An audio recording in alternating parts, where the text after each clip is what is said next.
le débat en Algérie était très très pauvre. Maintenant, on s'en réjouit. Il y a beaucoup d'initiatives et celle-ci nous fait particulièrement chaud au cœur parce que elle élargit le débat économique, social, etc. Et elle vient à point nommé pour pouvoir préparer un certain nombre de solutions possibles pour que plus tard, pas maintenant, mais peut-être que il y aurait possibilité d'utilisation d'un certain nombre de ces idées-là. Maintenant, ce qui est intéressant dans l'idée, ce qui m'a plu, c'est surtout le fait que on a compris que l'intelligence est partout. Elle n'est pas uniquement dans les cerveaux des experts, hein, et on a compris que, et on le sait d'ailleurs dans les études sociales, le coefficient d'intelligence est le même, hein, chez les travailleurs que chez les PDG, que chez les ministres. Il n'y a pas des gens plus intelligents que d'autres. Et que si on s'ouvre, et la meilleure manière de réussir dans une entreprise ou dans un pays, c'est d'ailleurs ce que l'on appelle le facteur clé de succès numéro un, c'est la gestion de l'intelligence humaine. Dès lors que l'on écoute tout le monde, on peut avoir de brillantes idées, et c'est ça ce qui fait la force de grandes entreprises internationales, de même que les pays asiatiques qui réussissent. Donc ça, de ce côté-là, bravo, c'est une excellente initiative et on peut y contribuer tous en fonction de nos possibilités. Euh, Quelques petits points de détail seulement. Euh, vous en avez parlé d'ailleurs. On en arrive toujours à l'essence de nos problèmes et la cause causante. C'est un problème de sociologie politique en Algérie. Parce que dès lors, si on a un climat politique qui est favorable au développement et aux affaires, c'est l'instrumentation technique existe et je dirais elle est facile à mettre en place. Euh, Cette institution-là, stratégique, cerveau, etc., les experts algériens la réclament depuis 30 ans maintenant, 40 ans, militent tous pour qu'il y ait cet instrument-là qui va dialoguer, qui va mettre en place les processus de réorganisation de l'État, mais ça ne semble pas en haut encore se dessiner. Et si on analyse bien l'organisation de l'État, et vous avez une expérience internationale, j'ai eu une expérience internationale, j'ai été consultant aux USA, en France et en Algérie maintenant, et si on analyse bien qu'est-ce qui se passe en termes de structuration et d'organisation, et vous avez une organisation de l'État qui ferait dérailler n'importe quelle idée, la plus brillante des idées, ne pourrait pas s'appliquer ou peut difficilement s'appliquer. Et si elle s'appliquerait, ce serait un coût 3 fois, 4 fois euh, son coût normal. Ce qui fait que vous avez proposé, et à juste titre, vous avez dit que pour que ces mesures-là s'appliquent efficacement, il faudrait y avoir cette institution-là qui va faire le pilotage, l'exécution, etc. Mais quand vous vous situez à court terme et que cette institution-là n'existe pas encore, alors comment faire en sorte que les propositions que vous allez émettre peuvent s'appliquer à court terme sans qu'il y ait cette institution-là? Ça, c'est la première question. Deuxième idée seulement, vous avez dans vos critères pour qualifier un peu les différentes mesures, vous avez l'utilité, la faisabilité, etc. Je propose de rajouter le coût. Parce qu'une proposition peut être utile, elle peut être efficace, mais à un surcoût énorme. Et donc, euh, elle ne serait pas recevable de ce point de vue-là. Et encore une fois de plus, je vous en remercie pour votre initiative.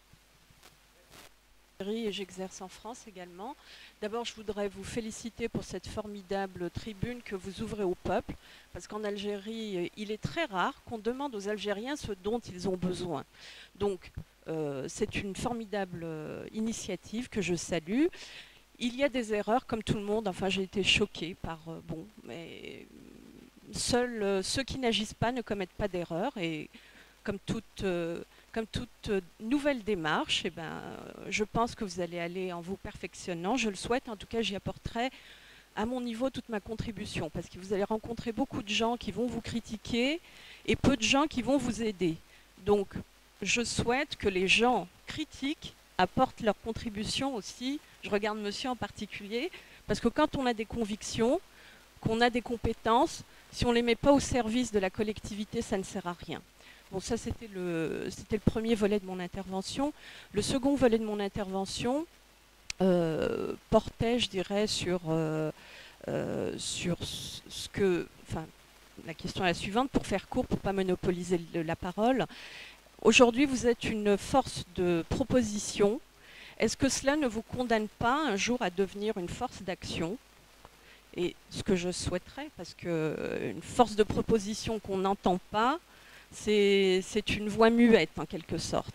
Donc, est-ce que quelque part, il ne faut pas préparer une organisation? Enfin, vous êtes collecteur de toutes ces idées, vous êtes l'amplificateur de certaines idées, mais est-ce qu'il ne faut pas vous préparer à l'action?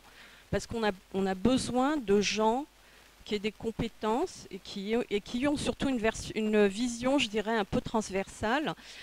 Et un aspect sous-jacent à cette question, si vous devenez un jour une force d'action ou un contre-pouvoir, entre guillemets, est-ce que cela ne vous impose pas aussi de faire quelque part le ménage ou de vous poser la question du modèle sociétal que vous êtes en train de bâtir? Voilà. Et je finis rapidement. Est-ce que votre démarche, donc Nebni, ne mérite pas d'ouvrir simplement, parce qu'aujourd'hui vous mettez la barre un peu haut, d'abord ça s'adresse, mais c'est très bien, hein, je salue complètement cette vision, je ne veux pas dire élitiste, parce qu'elle ne l'est pas, mais vous l'avez dit, hein. Au peuple. Non, mais c'est bien d'avoir les deux, mais encore une fois, moi je suis vraiment sensible à ce qu'on redonne la parole aux Algériens, parce que les Algériens ont des idées, comme Madame l'a dit, ils ont des besoins. Maintenant, dire vous avez une idée, mais il faut nous dire comment vous allez la mettre en œuvre, etc., etc. Je vous prends un exemple tout bête. À mon niveau, je suis architecte, j'ai des idées, j'ai des propositions, mais mes propositions, enfin, en tout ce qui concerne l'aménagement du territoire, l'urbanisme, enfin la façon dont on développe nos villes. En interface, il y a des questions d'aménagement du territoire, de transport, de comment on localise les entreprises, etc. Je n'ai pas la compétence à mon niveau. Donc, c'est vrai qu'il faut des groupes d'experts pour porter certaines initiatives, mais simplement, est-ce qu'on ne peut pas ouvrir un volet destiné à tous les Algériens, pas seulement aux internautes? Quels sont vos besoins? De quoi avez-vous besoin? De quoi rêvez-vous? De quelle Algérie rêvez-vous? Voilà. Je vous remercie, je vous félicite encore. À la réflexion de Nebni, et je voulais faire un commentaire très rapide sur ce qui m'a amené à contribuer quand mon ami Abdelkrim m'a parlé du projet. J'ai eu la même remarque que vous tout à l'heure en disant est-ce que ça vaut le coup de réfléchir et de travailler pour aider un système qui a failli depuis des années? Donc j'étais très hésitant au départ à participer à ce projet, et d'autre part, étant dans le domaine de la stratégie d'entreprise, un État, c'est comme une entreprise, c'est très difficile de choisir les mesures à court terme si on n'a pas défini la stratégie long terme. Et là, les débats et les questions qui sont dans la salle reposent toujours cette même question, parce que c'est vrai. Et je pense que ça va être permanent dans toute la réflexion jusqu'au 5 juillet, parce qu'on n'a pas un cadre stratégique global qui permet justement d'arbitrer et de définir sur les actions court terme. Mais je vais vous dire l'expérience que j'ai vécue justement, mis à part de rencontrer des gens que je vois pour la première fois parce qu'on s'est rencontrés sur le net et maintenant on se voit de visu. Il y a ce qui aujourd'hui me motive à participer, c'est que le débat était devenu tellement pauvre en Algérie qu'il faut réintroduire la culture du débat. Et on manque d'idées. Maintenant, il faut mettre des idées sur la table. Et celui qu'on va aider, ce n'est pas le pouvoir qui a failli, comme disait tout à l'heure Lies ou Nedji, c'est l'Algérie. On veut aider l'Algérie. Maintenant, s'il y a des gens intelligents qui sont au pouvoir ou qui sont dans l'opposition, qui ont envie de rebondir et d'agir pour que les choses aillent encore plus vite que ce qu'on voudrait voir, eh bien, tant mieux, l'Algérie aura gagné quelque chose. Et puis d'autre part, sur le manque de cadre stratégique global, aujourd'hui, je suis devenu très humble parce qu'en participant au débat, j'apprends énormément. Et je crois que ce n'est pas du temps perdu qu'on est en train de vivre aujourd'hui, parce que nous-mêmes, on a beau avoir à réfléchir sur un certain nombre de questions, on ne peut pas réfléchir sur le cadre global ex nihilo, il faut se confronter à certaines thématiques de terrain pour justement pouvoir ensuite prendre une vue d'hélicoptère et réfléchir sur le cadre global. Voilà, je n'ai pas de questions, c'était juste un commentaire particulier. Très bien, alors on va revenir à vous. Une question difficile, effectivement. Donc, là, il faut structurer son exécutif d'une manière particulière pour pouvoir réaliser ce plan. La question, c'est qui, hein. Il y avait le comment, il y a aussi le qui.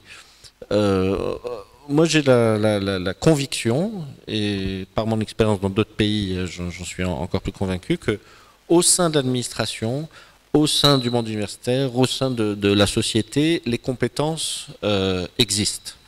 En particulier au sein de l'administration, mais en dehors aussi. Et les compétences sont là, existent, et quand on a vu des pays mettre en place ce type d'équipe ou mettre en place des plans de ce genre, ils n'ont pas attendu d'avoir une mise à niveau totale de toute leur administration.